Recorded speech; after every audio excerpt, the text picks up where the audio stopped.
First of all, I guess I'm really thrilled that I was young enough and old enough to be in on the disciple study, Bible study kind of revolution that swept through our country and our churches. I taught that for years and years, and I always stayed at that beginning level as a teacher. And part of the reason for that, I've been involved with the other ones, but part of that was just simply because of the extraordinary moment, that aha gestalt moment that people have when they begin to tie the fact that all these stories are related to tell us one story. And it's just, to watch that blossom and unfold, I mean, that is a joy, a true joy. The other thing that I recall as being an important part of my education or joy of planting seeds is when I was working on my Doctor of Ministries at St. Paul. I had finished my credo and I was working on my thesis and project. And I was a missionary in Alaska and had two churches, one Moose Pass and Seward. Moose Pass was a church that was small. It was located in the Chugach National Forest. And most of the people that went to church there, were very young and adventurous type of souls, and the women they called themselves the North Slope widows because their husbands worked on the North Slope, and they would be gone from 2 to 3 months at a time. So they would get their life in working without a husband, and then boom, the husband was back. And this caused some stress, as you might well understand. And plus, they were living in very crude conditions: no bathrooms, no running water, out here in the forest, basically very isolated. So I did Bible studies with those folks for a long time, and then I got the idea that the Seward Church was made up mainly of pioneers, wise elders. And so I got the idea for my project to use some material that got some help from Paul Jones, Dr. Jones at the seminary, and I used Keith Lynch's book, Soul Friends. And I created a program to help these pioneers become soulmates, soul friends with the folks in Moose Pass. So we got them trained, took them out, and then it was just a simple kind of Bible study. But that wasn't the real purpose. It was to make the relationships. And to make a thesis short, it worked. It really, really worked. I continued doing that. I did that in '88, and then we continued doing that as long as I was there, having those classes. New people came in and out and this kind of thing. But the thing that excites me most about it is that even now I'll get Christmas cards or letters from these people, and they'll say, do you know that so-and-so's in the hospital? I've been looking in on her. Or, so-and-so's husband was in a terrible accident, and we spent some time with her. And so that connection continued. The third thing, I think, for me, under that planting seeds, has been my camp involvement. When I'm out of the EUB church, the Evangelical United Brethren. I was a ministerial student at that time, and as a EUB. And so my first church that I served was Camp Creek, which was an Evangelical United Brethren church, and we always went to Forest Park. And there was just that connection, I think, of my past, my tradition, the evangelical tradition, to be able to come and live it out at camp, that summer assembly that they had. And it was an intergenerational, so we had adults and teens, and everybody was there at camp together. And then at night, we had Tabernacle. And then after Tabernacle, they would try to do some fun event or something special, watermelon feast, which is not a good idea when you're taking kids to bed and the bathroom's a long way off. But, that was the kind of setting. I think the hardest year that Joanne and I ever had there, and maybe most enlightening, Joanne's my wife, by the way, and we took the nursery. We thought this would be easy. It was just babies, I never worked so hard in all my life. Thank God for my nursery workers every week because I know what they're going through there. But again, that's pretty much my highlights as far as planting seed. And there are many others, but those are the things I thought about before coming here.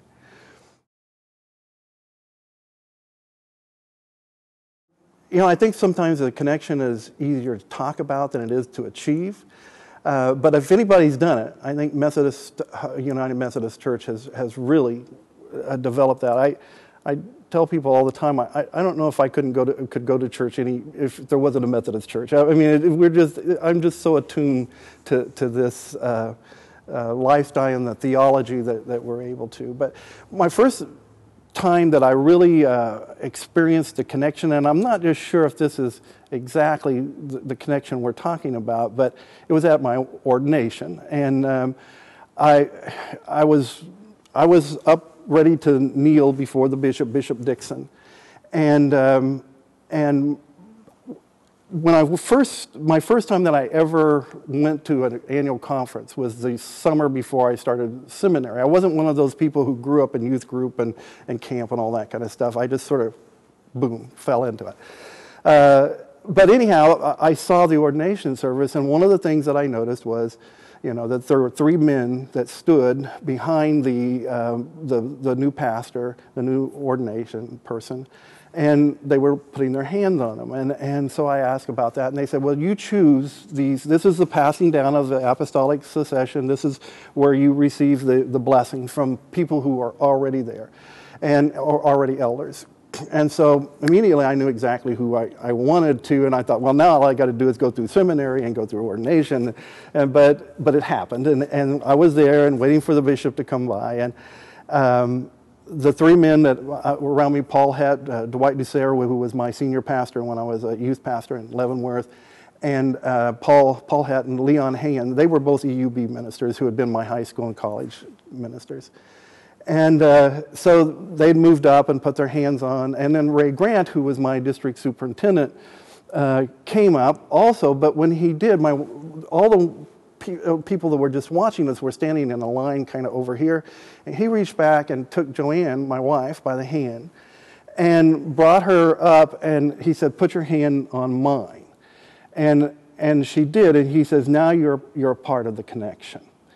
And I don't know exactly if he meant the same thing as it meant to me, but again, Joanne and I have always been a part of the connection. This is our life together. She has her own occupation, vocation. She is a teacher, and that's her ministry. And we both try to share, though, in each other's ministry in that way. So we really do feel we're a part of the connection together. Probably where I learned about connection and the nuts and bolts of the connection is when I did become a missionary. It was originally out of college, and we went to New Mexico to the Navajo reservation and taught 4 years out there. And we attended a little church called Shiprock United Methodist Church, which was a station, a mission station, and. So sometime in seminary, they passed a little sheet around and said, this is if you want to become a missionary. And I thought, well, that's a part of the evangelical heritage. I mean, we talked about missionaries, and that was one of the things that I felt like I would be not doing my full duty if I didn't at least do this sometime. So I signed it and said I'd like to go back to the Navajo reservation or Southwest somewhere where we could work with Native Americans. And so 10 years into ministry, I got a phone call from the Board of Global Ministries from New York. And this lady on the other side says, we were wondering if you were still interested. We have an opening, and it's at Shiprock, New Mexico, the United Methodist Church there. And again, I was just startled by this. How would this going to happen? I'm going to go to the church that I actually went to when I was there. Told Joanne, we were dancing around and all the marvel of God's way, mysterious ways and all this kind of, well, the mysterious ways was right, because in about 2 days, the lady called back and says, we've made a mistake. They want a woman to run a abused women's shelter there, and we don't think you qualify. Well, yeah, yes. But she said, oh, by the way, there's a couple of churches that are opened up in Alaska, and hung up.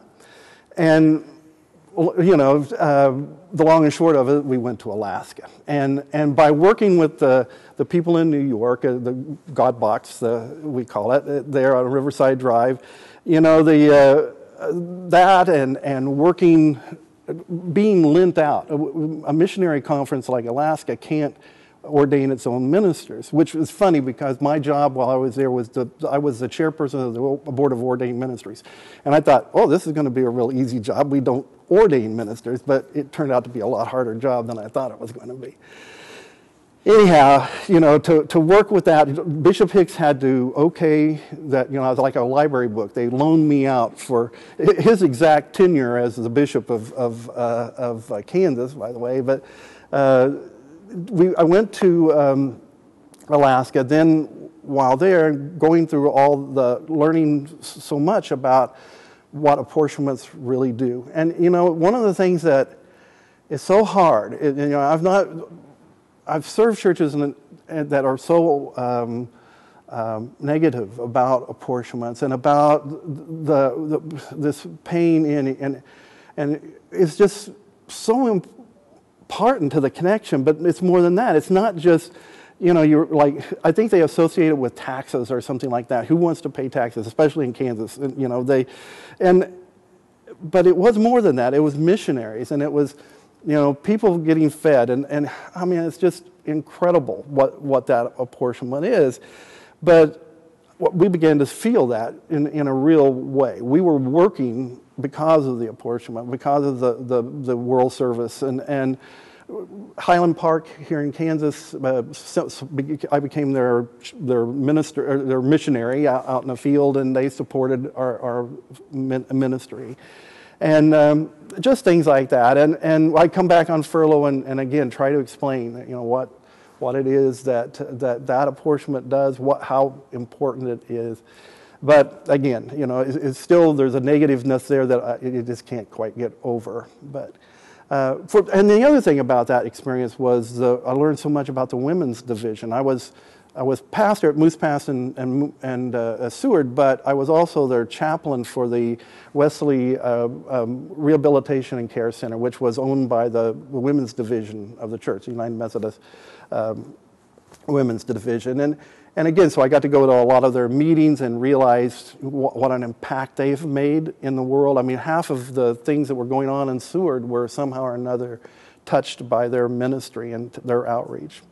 So that was pretty exciting. The final thing on my connection, and you can cut this part out if you want to, but it's not as happy.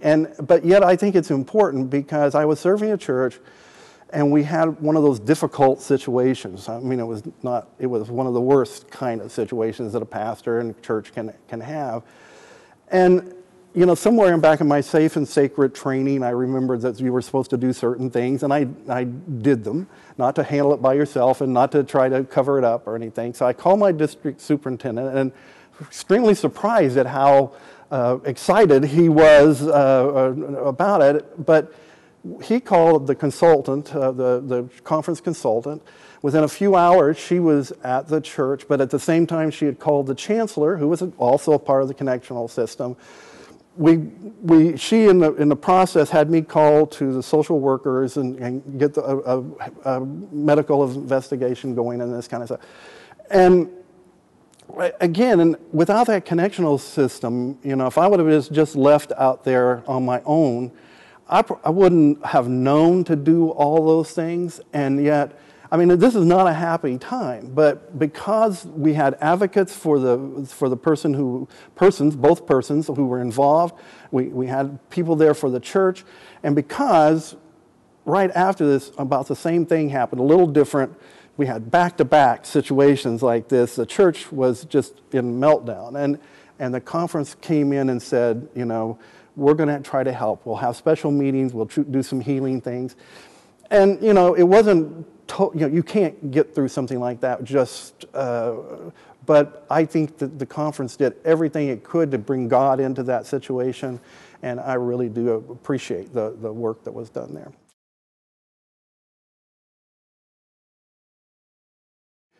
I was thinking about that too, about this new generation coming on. My children are your age and older, and I'm really hopeful because there's a lot of strengths that they bring and attitudes that they bring that we've been struggling against.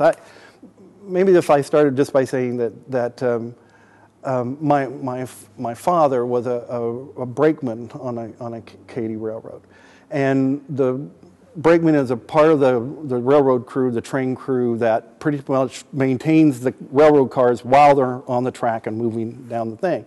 But his number one job when he first went to work back in the 40s was to climb across the top of the train and set the brake. That's what a brakeman did when you turn that little wheel. And so somewhere not too long, I was old enough to know about it and kind of remember it, but still pretty young. This phenomenon of Vance came along called air brakes. And even though that was a great thing, it threatened my father because his identity was brakeman. What's going to happen when I can't set the brakes? Am I going to lose my job? Is my security, are they going to put me in some place that I don't want to be, et cetera, et cetera. Well, it turned out they put the air brakes on, and Dad's job, he started using his time in different ways to keep the train more efficiently running, and the safety factor, I mean, crawling across the back. It's not like the movies where the train's going full blast. I mean, they stopped the train before Dad had to get up there and turn the brake, but still, things could happen when you're up there. And so the safety went up, the efficiency of the train went up. It was a great thing. Well, I kind of see that as a story that relates to some of the things in the United Methodist Church. We really do need to have the courage to retool like they did on those cars. I think maybe one of the first things, or at least one of the things that touches my heart, is the itinerancy system. It worked for Francis Asbury. I mean, it really worked well. But are we there now? Or should we be beginning to look at those ways we can retool the church and make it? I mean, if we're going to keep the itinerancy system, certainly we need to be able to take spouses into consideration. You need to take into the fact that churches have been declining. This is a painful experience, that the tendency is to want to get a new pastor and so that this next one will heal everything and make everything better. Yeah, just like that. And then the expense. I mean, churches that have to want their pastor to move every 2 years, and pastors who are just as guilty, who want to keep climbing up that ladder, want to move every 2 years. That's an extraordinary expense to the conference. I mean, it's outrageous how much money that ends up going into that kind of thing. So, again, it's just one of those things. Now, the other thing that's going to be hard is for us to do a new identity. I mean, I feel strongly about the apostolic succession, about my presence in a hospital room, that I bring a presence of the holy there. But at the same time, it's hard for me I keep wanting to turn the brake, I want to go to the hospital. I want to pastor with people. I want to do all these things that actually the laity could do if they were trained and if they were given the opportunity. And that would make their connection to ministry a lot better also. So again, retooling and changing our attitude, not being so threatened. The other thing is that my dad's, the caboose on the end of the train, that maybe you don't remember that, but there was at one time a caboose at the end of the train. That was my dad's office. He was a brakeman for many years, and then he became promoted to conductor, and that's where he worked. So every time the train would go by when I had our kids in the car, it's like, Grandpa's train, Grandpa's caboose, and all this kind of stuff. Well, when I heard, I was in Alaska, that they were going to do away with the cabooses, that they're just going to put a stupid stoplight at the back of the train, I was mortified. I was thinking, oh my, what's this going to do to Dad? He spent his life there. So when it came home on furlough, I went to Dad right away, and I commiserated with him about the cabooses, and he says, dang old things, I hated them, and he says, I'm never so glad that they got rid of these things. They were smelly, they were hot, they were cold, you were always queasy when you got out of them because you were at the back of the train rocking back and forth. He says, I'm glad they're gone, but we just accepted it as the way things are, we didn't try to took that younger generation, those young guys come along and fuss about it, and they got rid of them. And I think, well, a lot of that's we have a younger generation that's coming in. You can fuss about it and maybe help people to see the need to make some hard changes. And I think one of the hard changes is our attitude I feel strongly that we need to change our attitude toward our homosexual brothers and sisters. I think that this is not even a problem for my children. You know, they just accept that as a way of life. It's our generation that seems to want to hold on to this craziness. And you know, as I said at the beginning, is that God wove us together in our mother's womb. He was a part of our makeup. And that's how I know I was called. I mean, I feel that I was called even before I was alive. And, you know, maybe God he wove this gay person together. So that's a pretty intentional, it sounds to me. And maybe he called him to ministry. So they're not sinners. But maybe we are trespassing by denying God's call, by telling this person, we've got stipulations that you can't be a minister because of this reason. So anyhow, good luck with the future.